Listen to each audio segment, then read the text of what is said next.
a brand is messaging, design, and user experience. Then we bring that to the marketplace. The marketplace decides whether we're a valuable brand or not. It's up to us to show up with those three things first. The world is looking for voices in a space of neutrality. We lead tribes in today's world by having that opinion, by being bold, by being courageous, by having an opinion. Don't waste people's time with BS pranks and all this kind of crap just so you can get views. Views don't equal money. Yep. You're wasting your time. You're embarrassing yourself. Stop with the dances. The Culture and Trends report by YouTube last year said there were 3 things that stood out as the most watched content, and that was authenticity, vulnerability, and intimacy. Are you creating content that serves? Are you creating content that moves the heart and the soul rather than just posting for the sake of posting? It's important for you and I to realize that we don't get a replay. Time is the most valuable thing in the world. Find a coach and a mentor who has built the style of business that you want, and stay focused. You've consulted over 300 plus companies around the world. You've keynoted at over 70 plus events and taught over 50,000 business owners to create, launch, and sell their own products and services. Yeah. Taki Moore called you the king of branding. Yes. And that's the reason why I wanted to have you on, man, to talk about branding especially, but even the business and the sales side of things when it comes to creative work. Because a lot of I also think creatives hear the word branding, they know it's important, they know that they have to do it, but a lot of creatives, or a lot of people in general, don't really understand what branding actually is. Correct. What is branding? So branding is the art of using story, design, and user experience to differentiate your product or service from any other in the marketplace. Yes. Most people look at branding as just the visual tools or just the messaging tools or just a user experience, but it's a summation of all those things. Yeah. So a brand is messaging, design, and user experience. Then we bring that to the marketplace. The marketplace decides whether we're a valuable brand or not. It's up to us to show up with those 3 things first. Yeah. So if I'm a creative, a lot of us just think, if I just make great work and post it on Instagram, that's branding. So I did an experiment in February. Yep. I saw a video of a guy who was running a 100-day video school. I thought, that's a brilliant idea. 100 days seems a bit long. I'm going to do 90 days. So when I started this experiment, by day 17, there's a video of me with my hand over my face saying, I hate making videos. and by this is day 17 of 90 days, I did this massive launch and I was pumping people up. Like, this is the 90-day business school. I made a flyer for it, put it on my gram. By day 45, I was completely burnt out. None of it made sense. I wasn't getting the traction that I needed. And I stopped the 90-day business school. And there was a lot of shame. Like, I would call a friend of mine and ask him, should I do this? Should I cancel it? Like, I cannot do this anymore. I cannot sit in front of the camera. And when I look at the stats, these videos were getting 800 views, 600 views, if you're lucky, 1,000 views. The most popular video was a video. It was a meme of an egg falling off a table. I'm not sure if you've ever seen this. It's like what an egg sounds like when it falls off a table in Russia, and what an egg sounds like when it falls off the table in India. And everyone's waiting for this punchline, which never comes. And that had 8,000 views. Yeah, wow. So I'd spent weeks pouring in hours to create these, 60-second to 3-minute videos. I was getting 600 views. The egg kicked my ass. So by day 45, I was like, something is terribly wrong. Day 47, I canceled the experiment, and it was embarrassing. The 90-day business school just stopped. There was no explanation. And then I started focusing on, well, Mario, what do you really want to tell the world? It's not content for the sake of content. It's not just posting because someone else said post. And this is where a lot of the personal branding guys get it wrong. They say, well, be consistent, post every day. Yeah. But post what? When I stopped the experiment and just began being real in my content, now each post is 6,000 views, 15,000 views, 100,000 views. My account a couple of months ago reached 300,000 new accounts. Wow. The moment I decided to stop posting randomly. Yeah. So you started like posting with a bit more intention. And my personality began to show. Yeah. You know, when I look at even the color scheme of the studio that I had is not me. Yep. So I own 32 black T-shirts. It doesn't change. Yeah. They're all different, but Yep. they're used for different purposes. My wife said to me, you need to add a bit of color. So I added beige and now a tiny bit of green in here. Liven it up a bit. Yeah. Exactly. Live on the edge. But then I realized that even the set went back to, which is my favorite color, which is blue. And naturally, all my content started transitioning to that space. And I realized that I was more comfortable creating content. Content became easier. And it absolutely blew up my personal brand during that season. And then that was, I assume, more enjoyable. It's so much easier. Yeah. So It's- where it's do you think you effortless. went wrong in that first period? Was it you trying to be something that you weren't, maybe, or you're forcing yourself to do things you didn't want to do? The message was totally me. The format was not me. So Yeah, you cool. and I can have a conversation. And, you know, there's something about being interviewed where mastery comes out, you know, when there's interaction. Yep. For me, sitting in a studio, staring down the barrel of a camera to force myself to film something every single day just Yeah. completely burnt me out. I would literally sit there in front of the camera and I would feel sick. Yes. And I would actually get anxious going to the studio. So on the way to the studio, I was stressed. The footage looked stressed. Nothing felt right. Yeah. I get that. And I found that a lot more and more. I listen to branding podcasts and branding experts all the time, and I'm hearing more, like, just because that one format didn't work for you doesn't mean it's a fail. Like, you've got to experiment with different formats and find what works best for you. Yeah. And a lot of it is experimenting and leaning into the things that you enjoy making. Like, you want to look forward to making this content, right? Rather than dreading it. Yeah, and I think the social media gurus are creating a lot of problems in the world today. They keep telling you what they think works. A lot of these young people in the social media space have never built businesses. They've never built personal brands. You know, you see these guys who run how to build an Instagram page. Well, Yeah. of course, they've got followers because the people who are on Instagram want to build an Instagram page, but that person's never built a business. Yep. Never shared a message outside of how do I build an Instagram page. So unknowing business owners will follow that and go, well, that must work because they have that many followers. Yes. So that perspective shift has to change. Otherwise, we're just following trends, following other people's ideas. But in the marketplace, it doesn't actually translate to reach, doesn't translate to influence, doesn't translate to sales. Yes. I totally agree. Yeah. And do you think, because I've had this conversation recently, do you think a lot of it too also has to do with like being a good coach and communicator? Because I'm seeing a lot of people these days, especially these types that you're talking about now, where like they can make their account go viral, but they've never taught it. Like, there's a difference between teaching something and actually being able to do it yourself. In the fitness space as well, there is a lot of people, because my background is in fitness before this, there are a lot of people that were fit themselves but didn't know how to teach someone else to be fit. And Yeah. it's just because they're jacked doesn't mean they can teach you how to do the same. And a lot of the times they hated doing it. Like, they loved training themselves, hated training someone else. And you'd see them, they're just disinterested, not engaged, and that's their service. That's what they're trying to make money off. And they think, I love the gym, therefore I should be a personal trainer.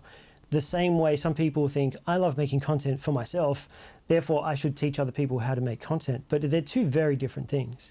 Absolutely. And in our world, the question is, have they built a business? Unless you've built a business, you cannot be teaching people how to build businesses. You can say, I'm going to help you get followers on Instagram. Do that. But don't say, I'm going to help you build a business using this strategy. So yes, being a good coach is a skill that you can learn, but I think it's something that starts from within. Do I genuinely want people to grow and change and develop in whatever way, or am I purely doing this because I think that I can teach? Yes. And they're two very, very different things. And how do you find those things? Because I remember when I first started, man, I was doing everything. Like, if I saw someone doing something, I'm like, I'd want to do that. And then I'd see someone else doing something completely different, and I'd want to do that too. Especially when you're fresh, like when you're at the start. I mean, this is probably a good thing, right? I think it depends. There's a lot of things that, like, two things can be right. It depends on where you are in your career. And at the very beginning, I was saying yes to it. My rule was like, I'm never going to say no if I've never tried it, because I want to know what I enjoy. So if someone told me to do a wedding, I'd do the wedding. And then I'd realize I hated it and I'd never do it again. And I spent this like really long period just doing all these things that I would later find out I didn't enjoy. And I'd narrow it down to the things I did enjoy. Because I also thought, I can't say no to something I've never done because I may love it. So I would do it and then go through this process. But then the hard part was then knowing when to say no. I think I spent way too long just being afraid to say no to people and like reject them and say, even though in my mind I knew I was like another wedding would come up and I'm like, I know I'm going to hate this because I've already done it. And they'd just talk me into it because I'd think of the opportunities and all these other things like, oh, the money and this and that. But without having these real conversations where it's like, what do I really want to do? And because that's where you could end up being a coach and not want to be a coach. You could create an offer about something and be doing something that doesn't feel right. Yeah. It drains you. Yeah. So how do you find clarity amongst all of this? Because I get overwhelmed when just thinking about that whole experience again just feels overwhelming. Yeah. You get to do this life once. Yep. This is not a rehearsal and there's no replays. Okay. We do this once. If it drains your soul, stop doing it. Yep. Now, in businesses, there are the moments that are dull and boring. I'm not talking about that. Dull and boring builds growth and scale. Yep. I'm talking about those things that drain your soul. For example, that 90-day business school. After day 45, I knew that I'm going to lose myself trying to do this. It's not going to get any better. I'm not going to get any better. There are moments where we start things and we have to know when it's time to let go. There's a time where we pause and say, okay, this season is now done.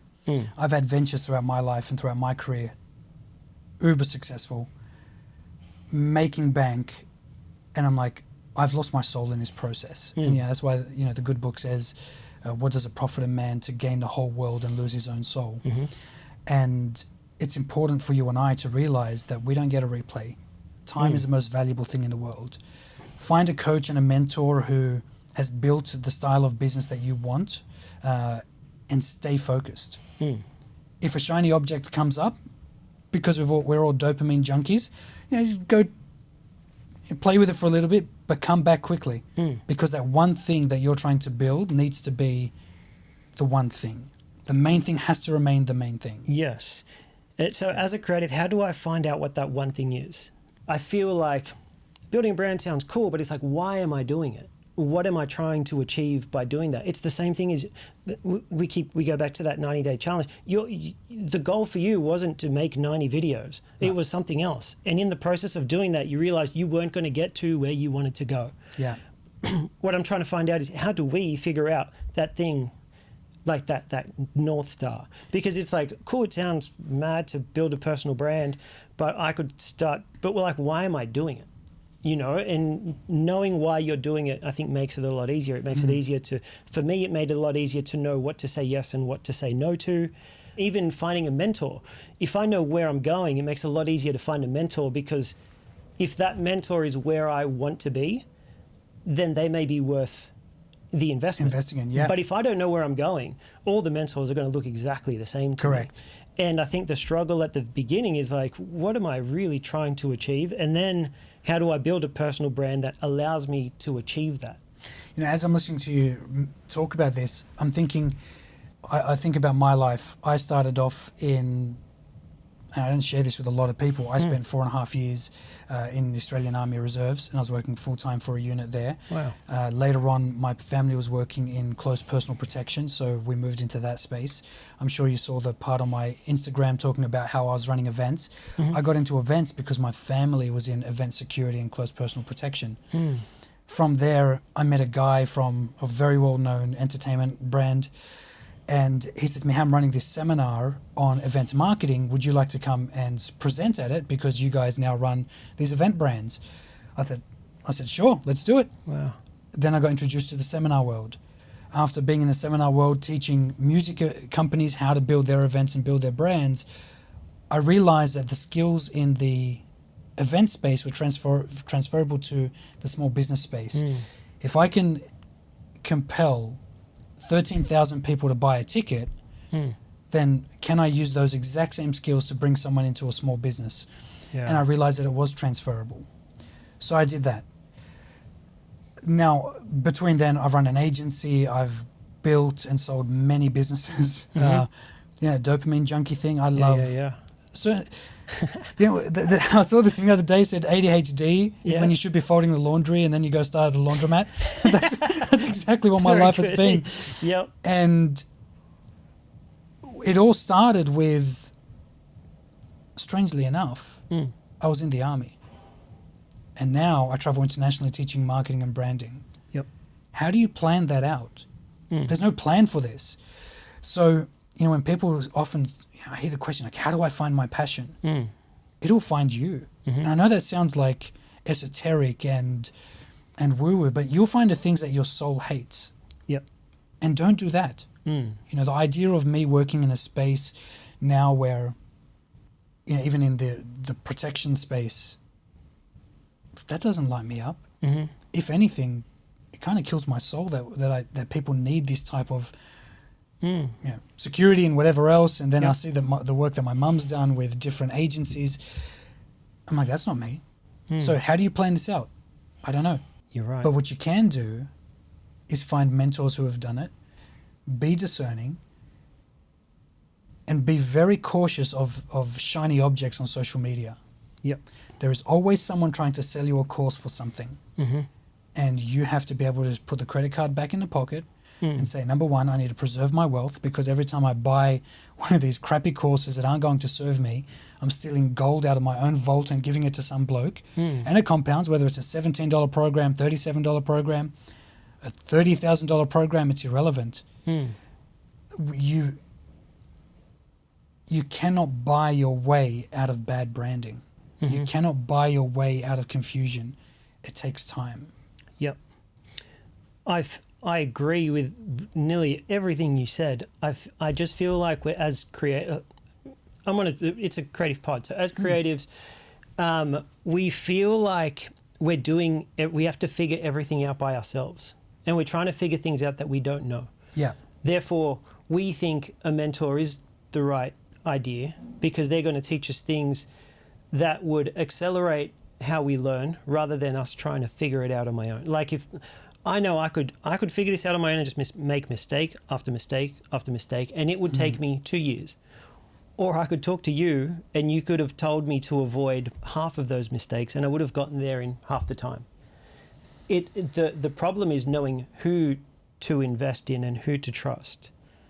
Yeah, I wish I could have been your perfect podcast guest and given you precise answers, how do I find my purpose? Yeah. Who the hell knows, bro? Yep. Yeah, exactly. Who knows? You can't just sit on a beach and plan this thing out. Who knows at what level things transform for you, what conversations you have. Yep. Mentors don't have to always be paid. I believe in unintentional mentors, people who come across your life who completely just pivot your entire direction through a conversation or an insight. It's not just about finding a mentor to pay.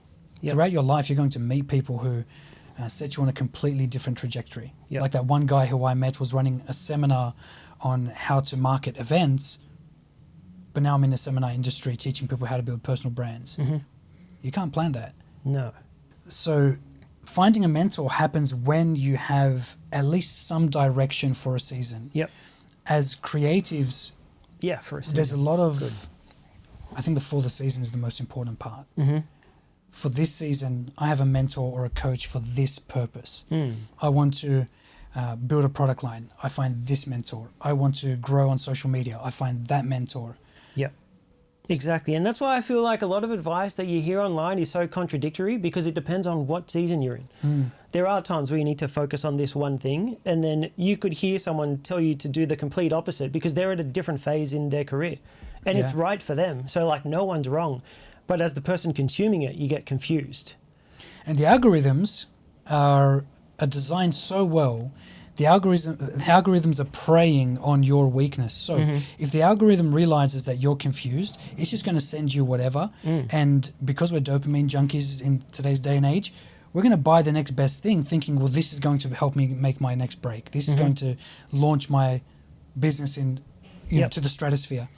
You cannot solve $1 million problems with $18 courses. Yep. But there has to be a level of groundedness. Otherwise, you get lost in the midst of all of this. Yes. A lot of people use social media today for research purposes. It's actually doom scrolling. Yep. That's me, bro. Yeah. Yeah. Really. What am I researching? I'm Yeah. looking for my next best idea. Inspiration. Inspiration. Yeah. Do you have a folder on your saved tabs called inspiration? I've tried to start Yeah, I still don't. organizing it. Hey, I just save it because I'm like, this is my inspiration. Save. Yeah. I'm never going to go You're back never to going that. back. You and I both know we're never going back to that. 100%. I've tried to be more aware of it. Yeah. Because I was that. Earlier this year, I was like, I'm looking for inspiration and I'm saving it, but I'm never going back to it. Yeah. And from listening to other people, they've found like ways to organize. So I have a table. A note. Do you use Notion? Yeah. So I use Notion. I have a table with all the tabs, and once a week, I haven't recently, but for a good amount of time, every Sunday I go through all my saved posts, Nice. and then you can link it to your Notion, and then you can give it a heading. So it's like, why did I save this?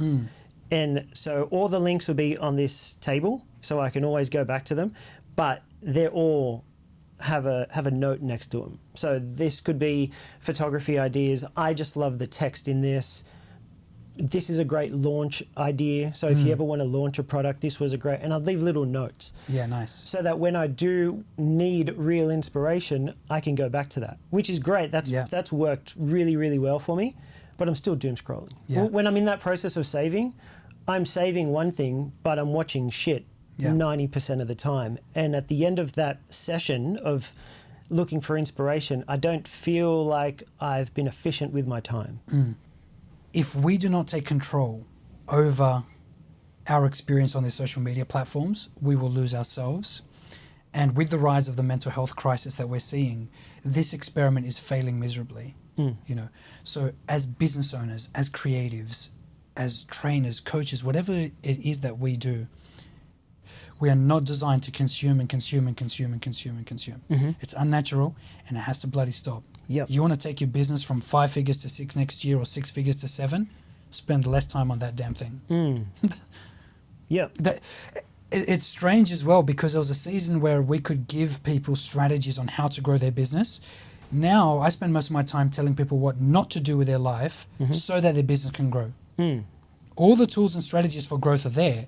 It's what we do in the downtime that consumes the soul and distracts the soul.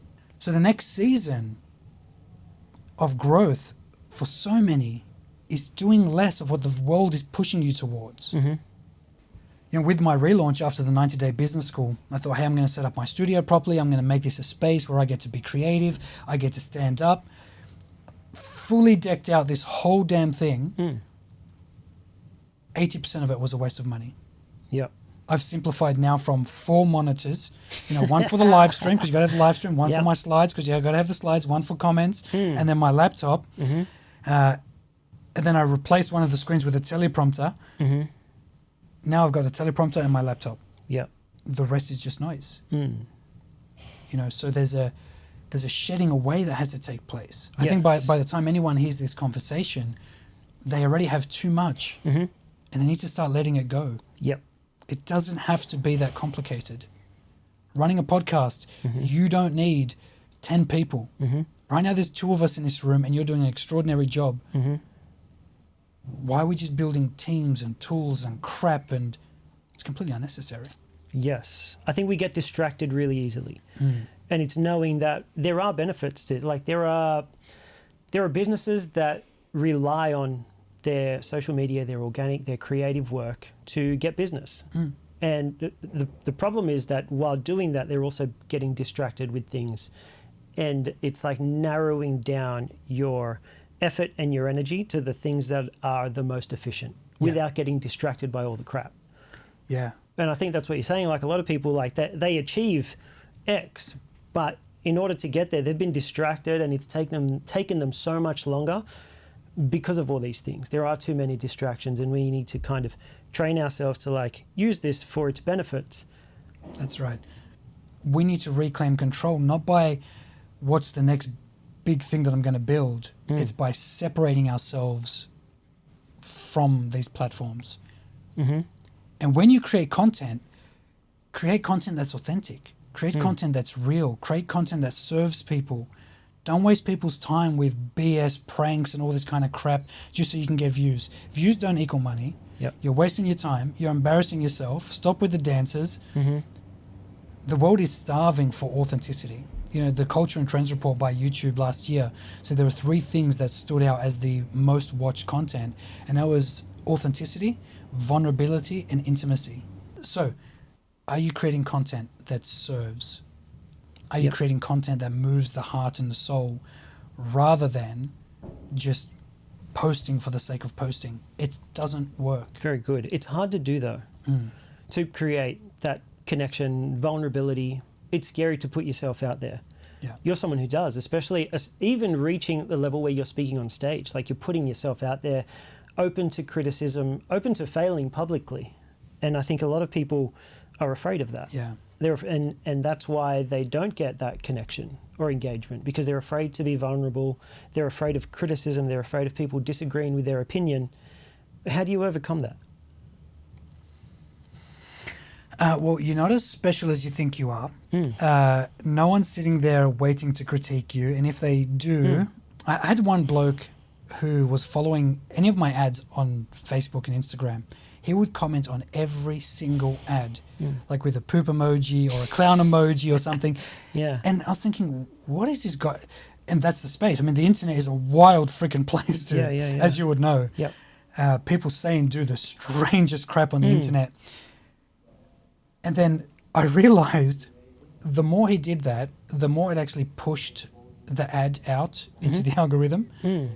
And I was earning more because of his behavior. Yep. And then people would start jumping on and commenting saying, you're out of your damn mind. You don't know Mario. You're a loser. Look at your profile pic. And anyway. Yeah. And I'm like, leave it. Yep. Exactly. Critique away. Yes. And it was one of my most successful campaigns in the history of my business. And I had this one guy who stalked me for months, literally shitting on my campaign, putting poop emojis on everything. Yep. For what? And we call it posting and ghosting. You post and you ghost. Yep. Let the internet do the internet thing. Yeah. We're not there to engage and to fight with the internet. Yes. It's a wild place. But it is the fear of criticism, I think, that makes people afraid to share their opinion. Yeah. And I think we're almost trained because of that criticism to stay neutral. I find myself doing the same thing. It's like, I'm too afraid to say, this is the best thing. Yeah. Or this is the worst thing. Like leaning either one side or the other. And we all want to be neutral because we're afraid of the criticism, to the point where simply having an opinion will make you stand out. Yeah. In a world where everyone just wants to be neutral. And it is not being afraid to give your opinion and then letting other people the freedom to have their own opinion too. It's like, disagree with me or agree with me. You're going to get way more engagement that way, and your content's going to perform a lot better because you're giving people the freedom to do the same. And I found a lot of people say the same thing with their podcasts and their YouTube pages. It's like, the numbers are great, but why is no one engaging? Yeah. And I think a lot of the time it's like, because you don't have an opinion. You're not standing for something. Yeah, that's right. They're being neutral. Yes. And you're not afraid to do that. And be dangerous. It's being in a... Yeah, but it is like having the courage to stand for something, and being okay with other people having an opinion that may not be the same as yours. Yeah. And that's going to make you stand out and get all the things that you want when you post something. The engagement and the likes and the comments happen when you actually have an opinion. There's a lot of tone police, in the world today. They say things like, it's not what you say, it's how you say it. Forget all of that. Say it exactly how you want to say it. Yeah. Because the world needs leaders. The world is looking for voices in a space of neutrality. We lead tribes in today's world by having that opinion, by being bold, by being courageous, by having an opinion. It's so strange. It's like, in dialogue, people say, well, I have my opinion, you have yours. In Australia, we have this thing called the tall poppy syndrome. God forbid you have yours. You will be torn down so damn quickly. Yep. But overcoming that and realizing that if we don't speak, bad things happen. Yep. If I don't go out into the marketplace, businesses will be destroyed by fake social media marketers who are taking people's finances and they're never going to grow their business. I have to be bold enough to go into the marketplace and say, well, this is exactly how it works. Yep. Do you get criticized? Of course you do. Do you get judged? Of course you do. Do you have people posting about you? Absolutely. But that fear of criticism, we have to realize that we're not that important. You know, I post a piece of content, whether it works or doesn't work, everyone's going to move on with their life. I say that we are only as famous as the last person who saw us. Yep. So even if you post something today with an opinion or criticism or feedback, whatever it is, the whole world is going to move on because most of them are dopamine junkies at the moment. Yep. But tomorrow, as you articulate your message, tomorrow someone's going to come into your world and see that next piece of content, Yep. and you're going to change their life. It's remembering that. Yeah. It's remembering that, because that, I know, bro, for most people, you get that first bad comment, like someone didn't agree, like it ruined your day, like it hurt your soul. Yeah. Especially as a creative, when you've like put your heart and soul into something, Yep. and you've put it out there for the world, and you think it's really good, and then someone says this sucks. Like what? It hurts. Yeah. But it's realizing that those people are always going to be there. At the same time, the opposite's going to be there.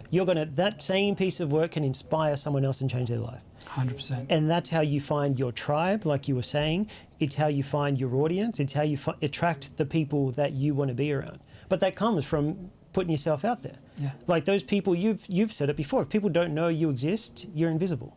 100%. You know, and if you're not sharing your work, if you're not giving an opinion, you're going to get lost in the crowd. And you've also said those people that do put themselves out there are getting the opportunities that you're never going to get because you're too afraid to have an opinion and put yourself out there. I think that's so true.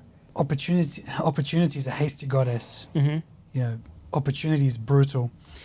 She has no time for the needy or the unprepared. Our role and our work is to be prepared. We become prepared through articulation. If we're talking about social media for the moment, it's about constantly showing up on social media, because through that articulation, you gain clarity. So if you don't post, or if you're bummed out because one person made a comment, you're missing the opportunity for refinement. Yep. So when you create a piece of content and it flops, that's a learning experience. Don't do the same thing again.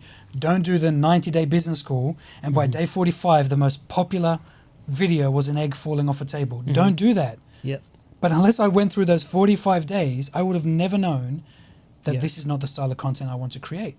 We would not be having this interview if I did not stop posting that crap on my socials. Yep. Very good. It's that simple. Yeah. And taking that as a learning experience rather than a reason to not do anything at all. In fact, even when I was posting that content, all of the comments were positive. You know, I said to you, there's no rules, and this is going to be probably the most philosophical podcast that I've ever done. There are no rules to this game. All the comments were positive, and in fact, it made me want to keep doing it. I'm like, oh, people are liking this. Someone gave me a fire emoji. Yeah. Sometimes we can misinterpret what we perceive as good feedback. Yeah. No, I agree. And There's it a could lot of... As an artist myself, and whether it's in the music industry or what I do now, speaking on stage, it's all artistry. Growing up, I was very artistic, drawing and whatever else. When I was in grade 7, I was in year 12 art class because of my drawings and whatnot. Now, when I have a young family member who comes up and says, Mario, what do you think of my drawing? I'm like, you're outside the lines, and that's okay. Yeah. You're allowed to say to an 8-year-old, a 10-year-old, a 12-year-old, what are you doing, bro? There are lines for a reason. Yeah. You know, a 3-year-old's different, but Yeah. I think it's probably because of my time and the space that I was in before I got into all of this. Feedback will save your life. Yeah. If you do it wrong, you die. So I've always loved critical feedback. I loved when one of my mentors said, dude, that was the worst thing you've ever produced. Don't ever put that crap on the internet again. It's not as simple as what's the strategy. It's, am I good enough? Sometimes you are good enough, and then the imposter syndrome comes in. A lot of people, and I would assume from the quality that you produce, the guests that you have, I assume the audience is of a certain caliber. They need to silence that imposter syndrome voice. Yeah, because they're attracted to you, they're attracted to your quality, they're attracted to your personality. I can assume the type of audience that you have watching your stuff. I would say for them in their world, they need to pipe down that inner voice that says you're not good enough, you're not doing enough. That voice is loud though, bro. Oh yeah. You know, very loud, and it holds people back a lot. Yeah. And say you have that voice, and then you think you've made something really cool, and you show it to someone who's going to give you honest feedback, and they crush you. It's like taking that on positively, rather than, oh shit, the voices are right. Do you know what I mean? Yeah, totally. That's very difficult to do, but it's what needs to be heard. Yes. You don't want to continue making poor work thinking it's good, because then you get really confused. Yeah. Because nothing's happening and you think your work is good. So like you need that, but you also don't need to let it crush you when you're also hearing these voices in your head telling you that you're not good enough. Yeah. And it's really difficult, and it's what holds a lot of people back. But then there's also the balance of like, I need to put effort into making good work, creating a good product and a good service, while also building a brand, letting people know about me, marketing, sales. It's a lot of work. And it's like, how do I balance getting good at the thing and getting people to know about it? Because the same way you said, if people don't know you exist, you're invisible, right? Like you said that, which I 100% believe. But if you don't have a good product or a good 100%. service, you don't want everyone, if you have amazing branding and marketing, everyone is going to know about you, and they're all going to know that your work's like, why would you want everyone to know that your work is poor? So there needs to be a balance of like creating a good product and service while also letting people know you exist. And how do you balance that out? Is it a 50-50 thing? It's hard to know how much effort you put into each one. Yeah. See, the marketplace, earning money is very easy. Making money in Australia is illegal. No one should be making money. That's illegal. Earning money is simple.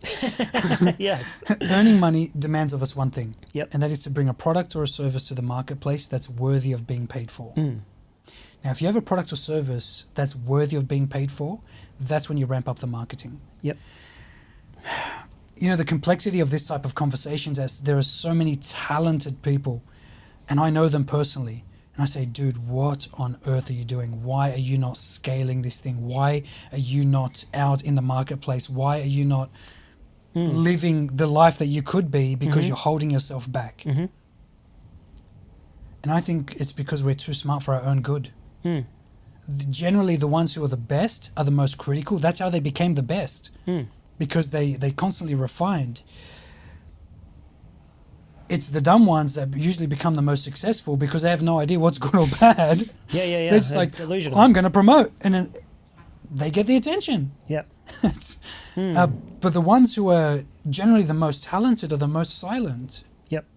And do you think, because I've caught myself doing this too, is that you're in that place of refine? It's almost touching on the distraction point, is I'm going to keep doing the creative work. And if I keep doing creative work all the time, I'm going to feel busy.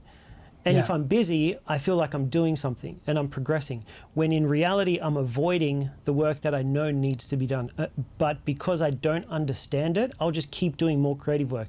And if I just do more creative and get better at my videos and my photos and more videos and more photos, right? And you distract yourself to the point where you think you're being productive, but all you're doing is refining the craft. Yeah.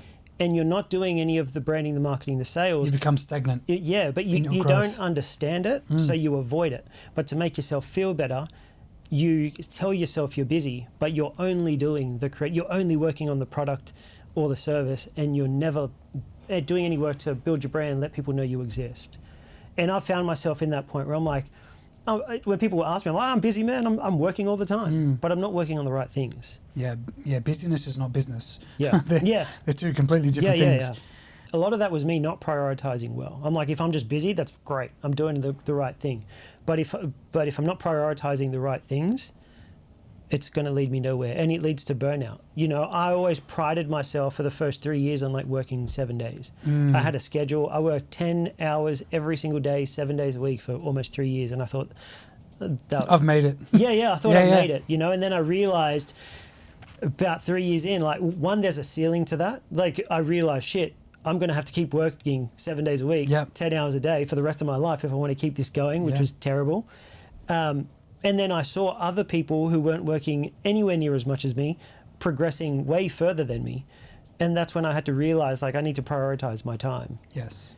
Marketing is a unique challenge, knowing where to invest, how to invest. And the problem with the space that we have is people, I'll speak about the coaching space in particular. Everyone has a course to sell you. So you speak to the marketing guy who says, you need to market your business. Speak to the branding guy who says, focus on branding. Yeah. Then you go to the sub niches. You speak to the Facebook guy who says, you must run Facebook ads. Yeah. Speak to the Google guy, you have to run Google ads.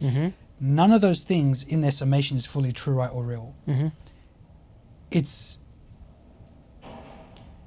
It's not just about going for the next shiny object. It's not about, I'm just going to run Facebook ads. What for? Yeah. That's the question. Asking yourself why. I'm going to run Google ads. Why? I'm an artist. No one is on Google searching for artists. They might be on Facebook or Instagram, but they're not on Google.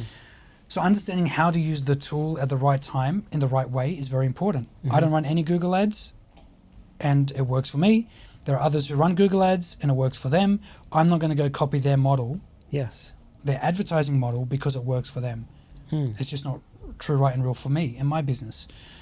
So marketing is complex, and I think I love the conversation we're having earlier about running masterclasses. We should absolutely be running masterclasses for the creative industry because we can answer some of these questions. Yep. It's not just about spending money. You cannot outspend a bad product. You cannot outspend bad branding. And that's where mentorship comes in. That's where having sounding boards come in, where people who have actually built what you want to build will say, tweak this before you launch that next campaign. Yep, I agree. And while you were saying all that, it made so much sense in terms of like, there is someone out there who is crushing on TikTok right now, and they're going to tell you get on TikTok. While there is also someone out there killing it with Facebook ads, and they're going to tell you to do Facebook ads. And you can say this about anything and everything. Someone's probably out there just killing it off referrals, Yeah. And they can just be like, tell everyone to refer you. And they're all right because it's all working for them, but you need to find out what works for you. And I think what we spoke about before we started this pod was me trying to figure out who my audience actually is. And I think a lot of the time, for me anyway, what I found worked for me was understanding and being clear on who my audience is, because in turn, you then can figure out where does that audience consume. And then it may be TikTok, it may be Google, but it's like if you don't know who you're trying to reach and who your audience is, all of those are just guesses. Yeah. And for me, a big step for me where I saw a lot of my progression was knowing who am I trying to help. And then it made it so much clearer when I was making content, when I get guests on, when I do anything, I'm serving a particular person and I'm in that person's mindset. Where are they today? What would they be doing? What would they be consuming? Who would they want to listen to? What are their problems and their pain points? And everything helped me a lot when I figured that out. But if you're someone out there who doesn't know who their audience is, how would you go about figuring that out? Yeah. So in my agency, for example, I have a marketing agency as well. So outside of the speaking work, we do not run a single ad until a messaging model is done. There is no ad that gets paid for. You couldn't pay me enough to run your ads if the messaging model is not clear. So that's knowing your avatar, knowing what you say to them, knowing how you say it. We come up with 7 sound bites that are repeatable and digestible so that when you speak, people listen. All of that needs to be crafted. Now, if you're about to launch a campaign and you don't know who your avatar is, you don't know what your message is, you don't even know what their pain points are, you are gambling and you are about to lose money. Period. So that component, that messaging model component, is the core pillar before anything moves. Not a dollar gets spent until that messaging model is clear. I agree. And refined. And like a great example is the things that I'm doing. Like one, I think I'm probably doing too many things, but in terms of this example, I know that this podcast right now has a specific audience, and it's beginner creatives. It's creatives that are trying to learn and get into the industry. The events that I run are also targeted to that same creative. However, my business where I create content for businesses, different audience, like a completely different audience. And me understanding that changes everything, because that second audience is business owners. People that are struggling, who know nothing about content. They want to run their business. They want to run their cafe. They know they need to make content, but they have no idea how to do it. That's a whole different pain point, a whole different person. The way I speak to the business owners is completely different to the way I'd speak to a creative. So how I show up is completely different. That's right. And by me going through that process of understanding who is the audience for this product or service that I have, and how do I show up for them. So you have a messaging model for each For both. niche, yeah, absolutely. And they're both different. And that's the way that it should be. Yeah. The big challenge that beginner creatives have is they trust agencies too soon as well. This is a major thing that I've seen across the board, where they'll hire a Facebook ads agency or a Google ads agency because they've promised them the world. Now, when you're about to pay an agency between $2,000 to $6,000 a month, you bet you're about to get their final sales pitch. They're going to promise you everything, and you invest and it doesn't work. Then you blame the platform, you blame the agency, which they are solely responsible for the most part. But as a business owner, you need to know, why am I making this decision? Why am I about to spend money on this campaign? And if the messaging model is not clear, either way you're gambling. But one piece of advice I would give to all businesses is stop trusting agencies so quickly. Yeah. Unless you know why and how this thing's going to work. You don't have to know the details on how to run the ads platform. That's irrelevant. But knowing, how's this campaign going to work? Why is it going to work? What are the reasons why it might fail before you spend a single dollar? That's really good, which is good, because now I want to flip it, because as a business owner, say you're a business owner, you hired an agency, you had a terrible experience. You are now skeptical of anyone wanting to do your creative. As a creative approaching businesses to do their social media, how do you overcome a business owner who is skeptical already because of their past bad experiences with working with creatives? Totally. That's a great question. Test runs are very powerful, showing them that you can produce what you say that you can. Yeah. I think there's a unique challenge, especially if you're going to create a video for marketing purposes. You might not see the impact today or tomorrow. Yeah, it's hard, right? Yeah, totally. True. So there are some things that are performance based, and there are campaigns around that are awareness based. Yep. Being clear, hey, I'm about to create this piece of content for you. This is purely awareness based. What I'm showing you here is not how many followers you're going to get by the end of the week. What I'm showing you is how your business can look on video. Yep. That's one way of framing it. Very good. Whereas if I'm creating a performance based campaign, I will say, just to set your expectation, our goal is not to get you 50,000 followers. It's actually for us to generate an extra $1,000 this next coming week. This is the performance. These are the metrics. Yes. Being clear about what you're going to produce for them. Yes. Now, when we speak to business owners, and the caliber of businesses that we work with is very different. We don't have a random startup who just says, can you help me grow my business? It's not about that. So we don't have to explain this part, but setting the expectation for them. We're doing this for this purpose, and this is the expected outcome. Yep. They'll say, I want to grow my business. Well, your product might suck if you're a video guy. I'm the video guy. I'm not here to increase your revenue. I'm here to create videos. There's no overlap. Yep. For some of the clients that I used to work with in the past, you work with a cafe and they want traffic. You drive traffic, people come to the cafe, they have a terrible experience, they don't make revenue, and they say, well, my business hasn't grown. Well, the ad worked very well, but your user experience is trash. Remember I said at the beginning that a brand is made up of messaging, design, and user experience. Yeah. Your messaging can be crystal clear, but your user experience sucks. Your design might be absolutely world class, like some of these people are really good at marketing, but the product doesn't serve its purpose. Yep. So it's not going to convert. It's got to be the summation of those three things. That's the ecosystem. Is it clear enough that people understand what I do when I say it? Visually, is it clean? Is it modern? There's what we call industry conventions that have been set by the big brands. So you can't go into the marketplace and say, I'm a branding guy, but then your brand looks like it was just designed on Paint, Microsoft Paint. But then the user experience. Yes. You can't be speaking up a big game about how you're different, but then your onboarding experience is the same as everybody else. Yep. That's how we stand out. Very good.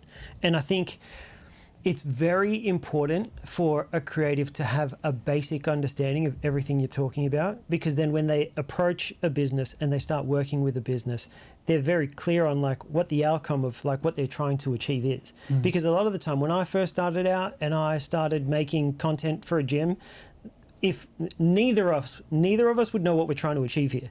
They would just be like, I want a cool video because that's what everyone else is doing.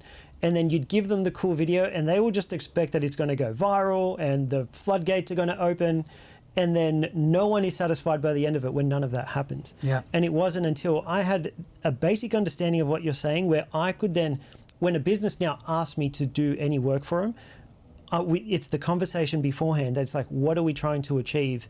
And what are the things that we have control over? Because a lot of times you may not get the views, but you may achieve something. It's hard to measure brand. Like, how is this going to build brand? Is it going to build awareness? That may take time. This one video, we may not be able to measure that. That's right. But what are the things that we can measure that are within our control? Did we make more money? Did we have more people visit the website this month? Yeah. And having that conversation and creating clear goals on what you're trying to achieve will then separate you from all the other creatives that are just rocking up and saying, can I make you a video? Yeah. You know, it's the things that the creatives don't want to do, but when you do that, you show up and people start taking you seriously. I show up like that and I have that conversation with a business owner and they're like, oh shit, this guy's actually takes this seriously. Legit, yeah. And you start getting treated that same way because you're taking the work seriously. Understanding the basics of marketing. Just the basics. Right. Yeah. Just the phrase, performance-based campaign, awareness-based campaign. Yep. Anyone listening to this can take that and start putting that into their vocabulary. Yes. So when someone says, I want you to create a piece of collateral for me, good, what's the purpose? Yep. I want to get my brand out there. Well, out there is not on a map. We're not taking anything out there. We're not doing that. Where's there? Yep. Well, I want to create a piece of content for Very social good. media. What Yes. platform?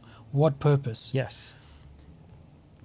We need to regain control of the conversation Yep. because what ends up happening as a creative as well, or as an agency, an ethical agency, you might be providing services and you're being tossed around by these clients because you haven't set parameters and frameworks to what is the goal of this one piece of content Yes. that I'm building.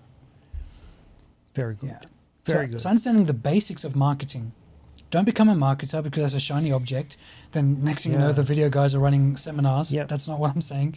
But understand what the goals of a business are and where does your product or service fit into this matrix, this Yes. complex matrix. Exactly.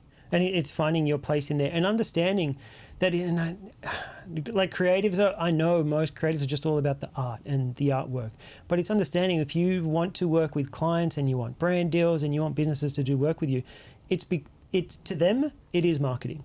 Yeah. You know, it's not an act of it's charity. not, it's not art, and it's like they may love like the artistic flair and style and the storytelling. That's great, and that's cool. Then you want that, but you need to understand that when it comes to like working with businesses and doing work for businesses, to them, it's a marketing strategy. Yep. You know, and by having some sort of understanding that you are part of the marketing plan, whether you like it or not, is important. That's right. I think most problems for creatives who want to work with clients goes away when you give things a frame and just setting expectations. Yep. It's like, Yes. this is what I'm doing. This is why I'm doing it. This is what you're not going to get from this. And being bold enough to say that. Yes. The clients will say, well, I want to get out there. Or you say, okay, well, there's two ways this conversation is going to go. It's either I explain to you the difference between performance and awareness, or we're not going to work with each other. Don't say this part to them. They are going to be a nightmare Yeah, exactly. because out there doesn't exist. I've been in those nightmares. Yeah. And I've said this before, 100% of the time I'm in that nightmare with a client, it's because that conversation wasn't had before we started. There were no expectations. We didn't really know. I didn't know what their expectation was. They didn't know what my expectation was. And then we went ahead with it and they're like, what happened? And they start delving into your world and they'll say something, I saw a video about color grading. Maybe it's the color grade. And you're yeah, like, man, what are you talking about, bro? Exactly. Like, Yeah, it is. Your kitchen's filthy. Why are you talking about color grading? Yeah. The video is what it is because you guys decided not to Yep. clean the windows before I showed up. Yep. And these are the kind of conversations that need to be had. Yep. To go into a space before you start, send them a checklist of, hey, if you're about to shoot, for example, if you do video content for cafes, have a checklist. This is your cleaning list before I arrive. Yep. Yeah, you've got to take Set the control of the scene. things that you can control, right? Yeah. Yes. Set the scene. How do you measure awareness? Ooh, that's a great question. What I've found for me, especially with the pod, right? At the beginning, no one's watching. There's no views. There's no, like, you can't If I was measuring my success based on views and subscribers, I would be failing miserably. But what I realized was like all those things that I was measuring were outside of my control. It could have been the best conversation, the best piece of content, but it's just, I'm relying on numbers that I have no control over. And I had to refocus my measurement of success towards things that I did have control over. How many people was I reaching out to? Am I showing up better on camera? Am I showing up with confidence? Am I asking better questions? How much value was like in that? Like, could I have asked this better? All those things inside my control. And I could measure these things. I could look back and say, I reached out to this many people this month and this many people last month, and I can see the improvement in whatever it is. I made this many. How many clips am I going to make? How am I going to promote this? Am I going to make 5 clips, 10 clips, 1 clip? Am I even promoting this at all? All in my control. And it was, to me, that's how I measured whether things were going well or not. Because to me, I found it hard to measure awareness. And when I left it up to views and followers, like if I left it up to the algorithm, it's hard. You get frustrated because you're not in control of that at all. One thing I've realized that we actually don't appreciate the impact and the reach that we have. When you put out a podcast and says it's reached 100 people or 1,000 people or 10,000 people, do you understand the magnitude of what that impact actually is? No, it's hard to. If you ran an event and you had 100 tickets sold for that event, you would be absolutely elated. If you ran, if you were presenting on someone else's stage and they said there's 10,000 people in the audience, you'd be over the moon. Yeah. For some reason, when we transfer it to the digital, we no longer appreciate the value of the impact. Like I remember once I put up a post, and it took me a lot of effort to put together, and it reached, I think it was 18,000 people. Wow. And I looked and go, 18,000 people, is that it? And then afterwards, I was bummed out for like hours going, that took a lot of effort for 18,000 views. Afterwards, like, oh my God, that's 18,000 people. Yeah. The retention rate was over 80% for this clip. That is enormous. Yep. That is huge. And we have to begin to visualize, what does this actually mean? So that's one thing. Perspective is very important. It's hard to have that perspective online, right? It's so weird. Yeah, it's like, I've got 1,000 views today. Dude, that's massive. Yeah. 1,000 people saw your thing. If you're in a room with 1,000 people, that will change your world. Yeah. Now, if it doesn't convert to what you need, then it's an offer problem, it's a call to action problem, there are other challenges. But the fact you have 1,000 people looking at your thing, if it doesn't do what you want it to do, well, it's good you've got the awareness, now we need to focus on the performance. Yes, the offer. That could be a refinement of an offer, of the positioning. Yep, very good. Yeah. Really good. If you can reach thousands, hundreds of thousands of people online, why would you speak to a fraction of that in person? In person. When you're a speaker. That's a great question. There is something about the stage that builds connection. You know, I used to say that the stage opens doors for business. It's so much more than that. It opens room for connection, real interaction. Yeah. The virtual space, like I said earlier, it's an experiment that's testing the soul, and I don't want to be a part of that experiment. I don't want to lose myself in the virtual without connecting with real humans. It's a very philosophical concept for me. I can run a Facebook ads campaign with the amount of money that I spend on travel and other events pay for me to travel to speak at their stage. If I just took all of that and put it in Facebook ads, my business would be 10x. Yeah. But there's something about this that cannot be replicated online.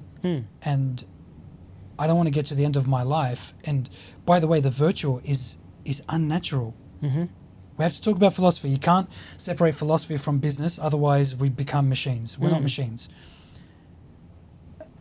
Every decision we make is philosophical. Why do I do the things that I do? Why do I want to do this? Why do I not want to do that? From a business perspective, because there's a philosophical reaction. I don't want to miss people because I know that for the last 6,500 years of recorded history, it's always been in person. It's always been about people. It's always been about storytelling. It's always been about the hug at the end of your speech. It's always been the person looking you in the eye and says, "You've changed my life." That's worth every single thing. Yep. And I love that. Totally. Yeah. Very good. Very good answer. And no comment can replace that. Like no little digital comment under your post can. Yeah, look, that has its place. Yeah. You know, the reach online is enormous. Yes. But there is something special about us not losing our humanity. Mm-hmm. You know, You're right, man. And I tell you what, I've had the opportunity to do this online. We've got the TV, we've got everything set up in here to do things online. I've never done it. I went to Melbourne to do 4 in a weekend earlier this year. I could have easily just messaged them and sat in this chair and done it through the TV. And I just didn't feel, it's just not the same. Because I've recorded other people doing it. And same conversation. You're asking the same questions, probably getting the same answers, but it just doesn't feel the same as sitting next to them and doing it that way, which is kind of strange, but that's just what it is, to me anyway. Do you think that's weird? The AI bubble is going to burst, and we're all going to be sitting around a campfire telling stories all over again. Yeah. It's going to happen. You think so? 100%.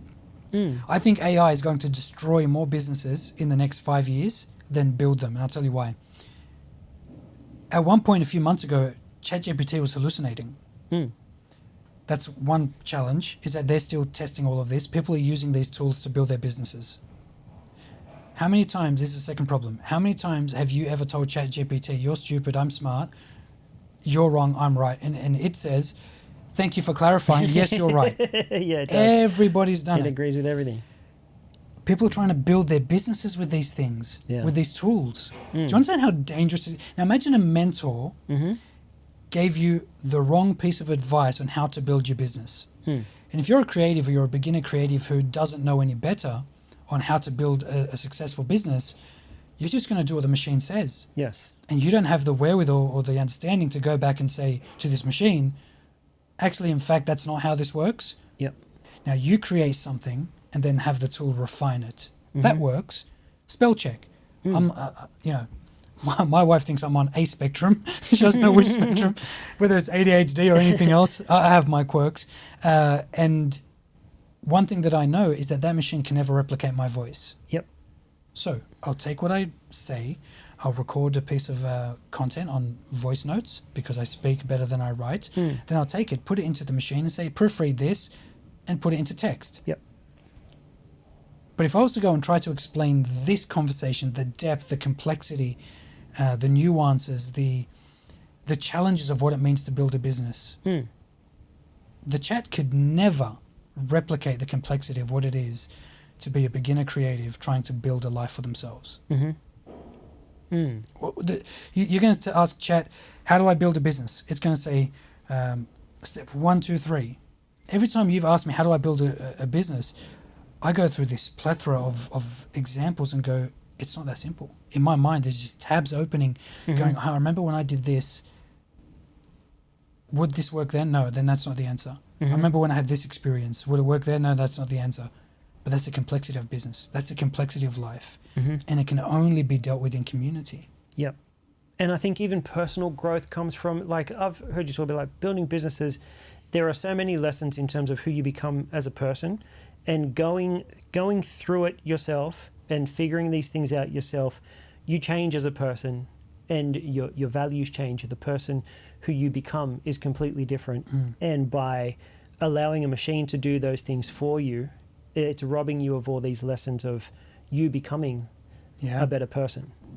And the reps of 10,000 hours. Yeah. Some people who have only put in 100 hours or 200 hours so quickly go give their sovereignty to a machine. Yep. Insane. How are you going to achieve mastery if this machine that is making mistakes is now doing the work for you? Yep. Then you go try to sell a product to a cafe, to something, to a business. As a creator, you're going to destroy that business. Yep. You will destroy that business. You're right. I feel like AI is always going to have, like, it's going to be a tool, like you said, and it's going to have its place. But we're also going to find our place within it. And a lot of things, you can see it already, a lot of things that are trending lately is literally effort. like showing you that I went and did the thing, or the behind the scenes, like showing you that I'm actually the person doing this, and people appreciate effort. And I think a lot of people that don't like AI, if I know that you just pushed a button or gave it the right prompt and you fed me something and you tried to trick me into thinking it was real, one, it's you tried to trick me. You tried to fool me by showing me a video that you made me want to believe was real, is the first thing that would piss people off. And two, it shows no effort. And I've said this before, if you went to see the Mona Lisa and you knew that it was just a prompt and someone pushed a button, no one would go see that shit. No way. Right? No one. You appreciate the effort and the craft and the amount of hours that this guy's put into creating this thing. That's what people go and see. Yeah. And it's knowing as creatives, like, people are still going to appreciate effort and craft and art compared to someone who just pushed a button. That will still have its place, but so will we. Absolutely. And showing up, while so many are moving towards that space, there's a void in the marketplace, and it's called humans. Yep. Showing up. Show up to the business. And it's what we spoke about before, bro. Like, it goes back to exactly when we were talking about showing up online, and you said, what did you say? You have to be vulnerable? Yeah, vulnerability, intimacy, and authenticity. Exactly. They're three things that are going to separate you from any AI tool. But it's having the guts to actually put yourself out there and do it. A lot of people are still holding themselves back, but that's like the key to stand out and to separate. Even we already think it's a saturated market with people. Imagine when you include AI into that, it's going to be even worse. So if you don't show up with vulnerability and show your insecurities. And I was about to say, I actually don't think the marketplace is saturated at all, because no one's in it. Everyone's on the computers. Everyone's consuming, sending emails. Yeah. But no one's actually meeting with these business owners. Yeah. So the marketplace actually is not saturated. It's not saturated with the authentic, with the vulnerable and the intimate. That's what's missing. Yes. We are talking we're having a completely different conversation to the rest of the social media space that just says, start an agency, run a social media agency, take a Ty Lopez course. Yeah. Come on, man. Yeah. Like, but when you show up and I say to the business owner, what are you really trying to achieve? Oh, I want to, get more clients into my cafe. No, but what are you really trying to achieve? Well, I want financial stability. Why? To be honest, so I can take the morning off and take my kids to school. That's a metric we can work with. At the end of 6 months, do you actually get to go pick up your kids from school? Yes. No machine can replicate this. And the world is starving for connection. The world is starving for a soul. These business owners, and I hear this so often, more and more people saying, can we do this on Zoom? Can we do this on Zoom? Can we do this on Google Meets? And it's actually becoming quite confronting for me. It's something that I, even at this level in my business, need to deal with. Because I can stay in my frame and say, I don't do Zoom calls. But 99% of my clients are saying, we would love to do our consults on Zoom. I feel like there will be a pivot somewhere. There has to be. Because for me to serve them at the highest level, I need to realize the world that they live in is one that lacks connection. So I need to be able to serve them maybe by showing up to some of those calls on Zoom, maybe every fortnight rather than weekly. And if that's what it means to serve them at the highest level, then so be it. The world is starving for authenticity. I've found that too. Even with the pod, like, everyone has their own way of wanting to communicate with me. It's weird. I'll tell you the strangest part is that I don't understand. What frustrated me at the beginning was, like, I would send you a DM and then the person would be like, can you send me an email? This is my email. And in my mind, I'm like, but we're talking right here. We're already talking. Why do we have to go over there and have the exact same conversation? But I had to realize, like, I've got to respect them. Like, I'm asking them to be a guest on my podcast, and I have to, if that's how they communicate, I'm the one that has to accommodate them. And that's what I've learned. So whatever the request is, I'm open to it. I don't think I'd be open to doing the Zoom call. Like, you've got to have boundaries. Like, you've got to know when to do it and how far you go. So if someone wanted to do a Zoom call, like, beforehand, because they're like, I don't know who you are, I want to know more about this podcast. I'm like, cool, let's do a Zoom call. Let's catch up for a coffee. Let's get on the email, whatever you want. But then there's also the boundary, like if you want to do this, we're doing it in person. Yeah. I would save a ton of time and just create a PDF with some live links to some clips. Yeah, probably. And just document, send it to them. Yeah. Again, you don't want to get caught up in, you want to It film all a pod. takes time. You're busy enough doing things. It all takes a lot of time. Yeah. So you Heaps of just time. create something that answers their questions about the pod, whatever else. You don't need to do that on Zoom. So it's about respecting your time, and it's about honouring their model of the world as well. Both, right? But it has to be reciprocated. Yes. Yeah, that too. It can't just be, hey, let's jump on a call. Let's jump on a call. Yep. And creatives do this with their clients. They let the client dictate their entire working relationship. That person is a builder or a restaurant owner or a whatever. They don't understand the complexities of what you need to achieve, nor the amount of work that you need to do. You're not there for constant phone calls. Giving frames for everything makes a working relationship so much easier. I went through that in the worst way, bro. When I first started, I didn't have all this going on. I was just making content for businesses. That's all I was doing. And I had, I don't know, over 10 businesses, 10 clients I was working with. And I'd just be shooting and editing. And the thing is, you think you're working for yourself, but I ended up with over 10 bosses, right? And to them, they're only working with me. So they'd be like, hey man, can I just have a quick 5-minute phone call? Or can you flick this over to me? But I've got this happening every day with over 10 people. And when you're stopping and starting to take your phone call, then his phone call, then someone else's email, and flicking over the photos from the other day to this other person, my day's gone and I've not been productive. And I'm just stressed out because nothing got done. The thing is, because I've let them all dictate how this relationship works. And all I'm doing is just running around for all these people who only see me, right? They're only working with me. I'm working with over 10 people. And I had to then do what you're saying, create these boundaries and say, no, this is how we work, and laying that out before we even start. And a lot of the times it takes just having hard conversations sometimes that fixes everything. I was for the longest time the person that avoided the hard conversation, and I'd be so stressed out. And well, there's a beautiful way of doing it, and that's setting the scene before it ever happens. So you understand that these are the complexities that are part of your working relationship. So you have whether it's a PDF document or an email that sets the scene of what a working relationship with me looks like. Yeah. So I will not come and meet you in person unless we're actually filming something. Yep. Sometimes you have to say it like that. Yes. Very good. And just put in an email. Yep.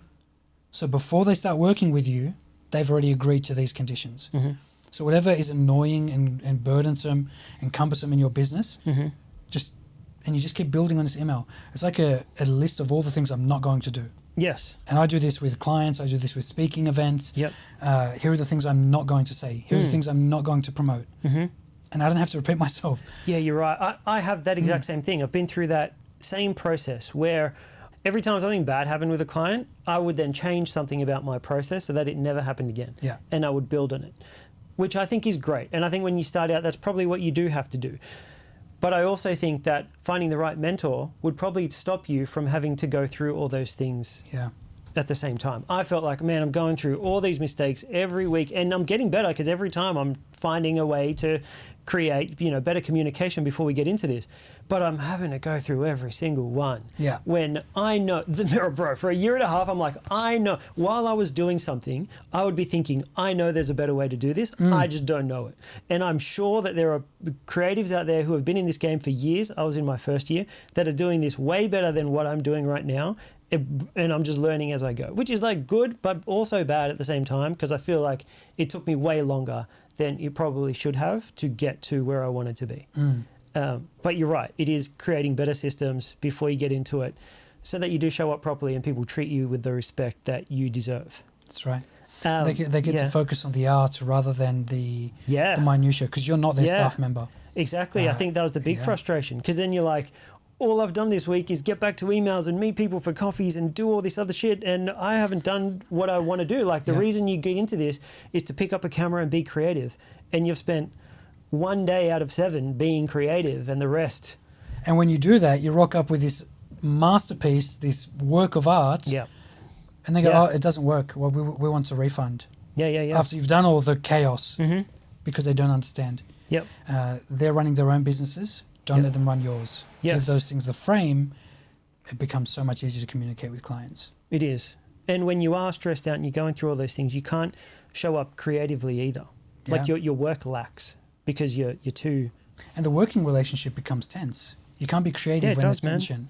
You know, then the next campaign's not the same as the first. And Yeah. it just gradually gets worse. Not Yes. because you're doing something wrong, but because they're trying to fit you into their model. Yep. And let's say it is a builder or a cafe owner. Mm-hmm. They start treating you like the cashier at their cafe or the barista. Yep. And it's like, no, that's not what's happening here. Yep. Exactly. Yeah, you don't get to call me at 6 p.m. because you want to talk about the campaign. Yeah. No, we're not doing that. Yeah, exactly. Yeah. It's true, and it's important because a lot of people avoid these things, and they end up in situations where they end up hating the work. Like you got into this for a reason because you love what you do, and now you hate the whole thing, and it's become work, and it's not what you wanted, and that's where most people fall short, and you never see them again. Yeah. In terms of what you see me doing, right? I've got this pod going. It's been about a year and a half. Love it. So good.